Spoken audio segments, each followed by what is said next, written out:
बज गया बिगुल, बिछ गई चुनावी बिसात, किसका बजेगा डंका और किसकी होगी मार। सत्ता के सबसे बड़े रण क्षेत्र का हाल, सबसे बड़ी कवरेज, विधानसभा का महासंग्राम। अगर जनता मुझे मौका देती है तो मैं बाघमारा की जनता को हर समस्या का समाधान देंगे और नौजवानों को रोजगार के साथ साथ महिलाओं को अपनी राशि से उनकी जन समस्याओं को समाधान देंगे। आइए सुनते हैं उनकी जुबानी।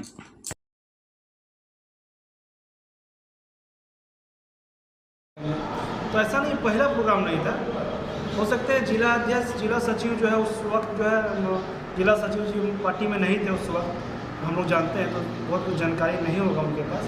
मगर हम लोग पार्टी में रह करके भी जो है बिरसा फोर्स के बैनर तले जो है पार्टी को ही मजबूत हम लोग करने का काम किए। हम बाघमारा प्रखंड अध्यक्ष थे, अभी नहीं है। और उस चिट्ठी को जो है जब हम लोग केंद्र में रखें बात को, उस चिट्ठी को जो है केंद्रीय कमेटी ने रद्द करते हुए जो है हम एक सक्रिय साथी के रूप में और एक सच्चा सिपाही है झारखंड मुक्ति मोर्चा का।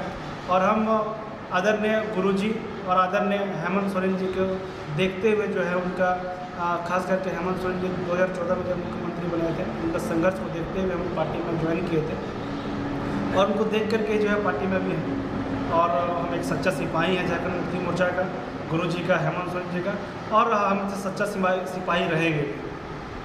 आपने पार्टी कब ज्वाइन किया और क्या लगा कि हमको पार्टी ज्वाइन करने से हमको क्या लाभ होगा?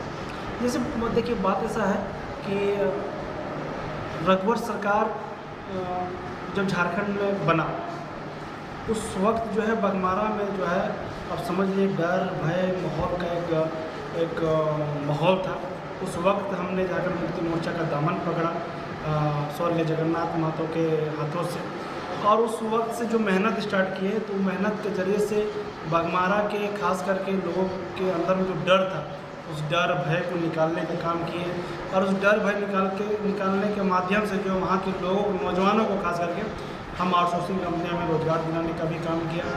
तो संघर्ष मेरा ज़िंदगी में शुरू से रहा है और अभी तक हम संघर्ष ही कर रहे हैं। अब देख ही रहे हैं कि एक प्रोग्राम करने के बाद जो है बिना सोचे समझे जो है निष्कासित का चिट्ठी निकाल दिया जाता है। 3 दिन का समय दिया जाता है। आखिर क्यों 3 दिन का समय क्यों? अगर बहुत बड़ा गुनाह तो पाप तो नहीं कर दिया, पार्टी के खिलाफ चुनाव तो नहीं लड़ गए। हम पार्टी के खिलाफ चुनाव नहीं लड़े, पार्टी के खिलाफ हम प्रचार नहीं किए। हमने मांग किया कि हम टुंडी विधानसभा से इतना सालों से बाघमारा और टुंडी में काम करते आए हैं, अगर हमको टिकट मिलेगा तो हम भी सीट यहाँ निकाल लेंगे। मौजूदा हालात को रखने का काम किए। यहाँ के नौजवान जो पलायन हो रहे हैं, जो वर्षों से रखते आ रहे हैं, माननीय मुख्यमंत्री भी रखते आ रहे हैं, बहुत बड़ी समस्या है जो यहाँ के नौजवान पलायन हो रहे हैं। उस समस्या को शुरू से हम रखते आए हैं कि पलायन का समस्या रुकना चाहिए। आउटसोर्सिंग कंपनियाँ इतना यहाँ पर आई हुई है, उस आउटसोर्सिंग कंपनियाँ में जो है नियोजन यहाँ के क्षेत्रीय लोगों को जो है, स्थानीय लोगों को जो है नौकरी मिलना चाहिए। यही हमने बात रखा और कोई पार्टी विरोधी काम नहीं किया। हो सकता है गलतफहमी हो, मगर अभी हम सिपाही के तौर पर हैं और इच्छा जताते हैं हमारे जैसे लोग जो तन मन धन लगा करके पार्टी के प्रति काम करता है, पार्टी के जनाधार बढ़ाने का काम करता है। तो हमारे से कितने लोग हैं जो विधायक बनना चाहते हैं? अभी टुंडी में बहुत लोग मेहनत कर रहे हैं, हमारे पार्टी के लोग मेहनत कर रहे हैं और सोशल मीडिया में आमतौर पर जाहिर कर रहे हैं कि जो है टुंडी मांगे ये नाम, टुंडी मांगे वो नाम। तो ये जग जाहिर है। आप अजमूर को एक टारगेट के लेकर के जो है अगर ऐसा किए तो ये गलत है। हमने झारखंड मुक्ति मोर्चा का सच्चा सिपाही बन के हमेशा से काम किए हैं, आज नया तो है नहीं, मैंने सच्चा सिपाही बन के काम किया। यही हम लोग। तो क्या विधानसभा की तैयारी आप कर रहे हैं क्या कुछ? हाँ, टुंडी विधानसभा का तैयारी हम कर रहे हैं लगातार। बाघमारा, टुंडी लगातार 2016 में पार्टी ज्वाइन किया, 17 से हमको लोग यहाँ के लोग बुलाने लगे। ये हमारे लिए बहुत खुशकिस्मती है कि हमारे बाघमारा और टुंडी के लोग ने हमेशा से हमको जो है एक मान सम्मान दिया और अभी भी देते आ रहे हैं। आपने देखा होगा कि जो है 7 तारीख का प्रोग्राम जो है हमने सोचा भी नहीं था कि इतना बड़ा जनसभा होगा, इतना बड़ा रैली होगा, और यहाँ की जनता ने प्यार दिया है। अगर बुलाते हैं तो हम जाते हैं, समस्या उठता है तो उस समस्या को उठाने का काम करते हैं, उस समस्या को निदान करने का काम करते हैं। यही हम लोग करते हैं। तो क्या जेएमएम के द्वारा लड़ेंगे या निर्दलीय लड़ेंगे? नहीं, ऐसा निर्दलीय की बात नहीं है। हम अपने बातों को अपने पार्टी में हम रखे हैं कि हमको टिकट मिलना चाहिए। मौजूदा हालात को जो है यहाँ को रखने का काम किया कि देखिए हर एक चुनाव के बाद एक समीकरण बदलता है, एक समीकरण बनता है, तो कहीं ना कहीं टुंडी विधानसभा कुछ समीकरण बिगड़ा भी है और कुछ समीकरण बना भी है। उस समीकरण को देखते हुए जो है अपने बातों को केंद्र कमेटी में रखे हैं और उस बातों को रखते हुए आशा और उम्मीद है कि इस बार हमको टिकट मिलेगी और हम इस बार टुंडी विधानसभा का चुनाव लड़ेंगे। अगर विधानसभा की तैयारी करते हैं, टुंडी विधानसभा में लड़ते हैं, तो जनता के लिए क्या करेंगे? पहला काम क्या होगा? जनता का पहला काम आपको बता दे रहे हैं, खासकर नौजवानों का जो पलायन हो रहे हैं उस पलायन को रोकना है। अपना माँ बाप, घर परिवार, बाल बच्चा, बीवी को छोड़ करके जो है दिल्ली, मुंबई, महाराष्ट्र, छत्तीसगढ़, उत्तर प्रदेश यहाँ लोग कमाने जाते हैं और वहाँ के लोग यहाँ कमाने आते हैं। तो ये दुर्भाग्य है हम लोग को। आज हमारे माननीय मुख्यमंत्री हेमंत सोरेन जी ने 75% स्थानीय लोग को जो है नियोजन हम लोग को जो है विधानसभा पोर्टल में पास कर दिया। उस नियोजन को धरातल में हम लोग उतारने का काम कर रहे हैं। तो बहुत हद तक जो है नहीं उतार पाते हैं क्योंकि हम एक प्रखंड अध्यक्ष के तौर पर हमेशा काम करते रहे हैं और अगर विधायक यहाँ की जनता ने हमको बनाई तो आशा और उम्मीद आप लोग को दिलाते हैं। खास तौर पर जो है यहाँ के युवाओं के लिए जो है एक रोज़गार का रास्ता खोलेंगे, आउटसोर्सिंग का जो है तरफ का रास्ता खोलेंगे। और दूसरी बात हम लोग को जो महिला को सशक्त करना है, हमने अपने हमेशा वक्ता में कहा है कि अगर हम विधायक बनते हैं और विधायक यहाँ की जनता अगर हमको बनाती है तो आने वाला समय में जो एक विधायक का सैलरी होता है वो सैलरी जो है अपने निजी तौर पर 1 रुपया भी अपने पे खर्च नहीं करेंगे। यहाँ का पैसा, अपना सैलरी का पैसा पूरा का पूरा सैलरी पंचायतों में देंगे और उस पंचायत में जितने महिलाएं हैं उस पैसा से मान के चलिए 1.5 लाख रुपया सैलरी होता है विधायक का, उस पैसा से जो है महिलाओं को जो है उस पैसा से रोज़गार हम लोग पैदा करेंगे और उस रोज़गार से महिलाओं को जोड़ेंगे। क्योंकि एक महिला जो है अगर घर चलाती है और उसका हस्बैंड कमाता है तो एक का पैसा सेव हो जाएगा और एक का पैसा जो है घर परिवार बाल बच्चा पढ़ाना लिखाना सब हो जाएगा। तो मेरा काम यही है और मेरा सोचना यही है, महिलाओं को मजबूत करना है, युवाओं को रोज़गार की तरफ लेके जाना है। अभी आपने बताया कि युवाओं को हम रोज़गार के ये करेंगे, पलायन को रोकेंगे, इसका क्या प्लानिंग किया है?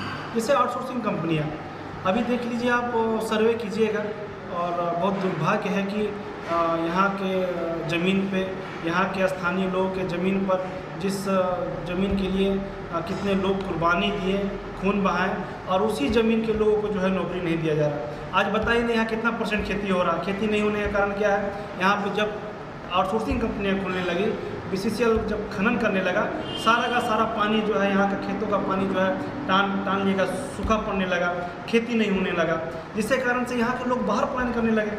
आज बताइए कि हमारा अधिकार नहीं है कि यहाँ पे काम करने का, यहाँ जो पैदा हुआ उसका अधिकार नहीं है काम करने का।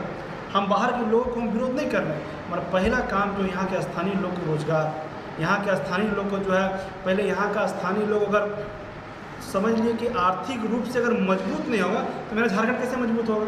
तो झारखंड मजबूत होने के लिए जो है यहाँ के लोगों को मजबूत होना बहुत ज़रूरी है। अभी आपकी सरकार चल रही है, इस सरकार ने युवाओं के लिए क्या किया? युवाओं के लिए 75% नियोजन देने का काम किया विधानसभा में। अब हम लोग जैसे लोग जो है सक्रिय राजनीतिक जो करते हैं, अगर नहीं नौकरी दिला पा रहे हैं तो उसमें हेमंत सोरेन जी का कोई गलती तो है नहीं। इसीलिए जो हमारे जैसे नौजवान आना चाहते हैं कि अगर हमारी सरकार अगर हमारे लिए नियम कानून हमारे यहाँ के स्थानीय के लिए पास किया है तो उस नियम कानून को धरातल में कैसे उतारेंगे, उस नियम कानून को युवाओं को कैसे जोड़ेंगे। तो ये तो हम लोगों का काम है। आज हम लोग आप देख रहे हैं लड़ झगड़ के युवाओं को नौकरी हम दिला रहे हैं और नौकरी दिलाएंगे भी।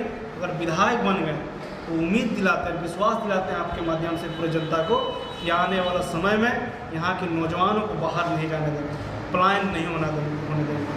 आप अगर विधायक हैं, आप बात क्यों नहीं उठा रहे विधानसभा क्षेत्र में? आप सांसद हैं, आप लोकसभा में बात क्यों नहीं उठा रहे कि झारखंड के लोग पलायन कर रहे हैं, झारखंड के लोग जो है यहाँ के नौजवान जो है बाहर जो है अपने घर परिवार को छोड़ करके कमाने जा रहे हैं और बाहर के लोग यहाँ पर आकर के कमा रहे हैं। ये बात आपको उठाना चाहिए था।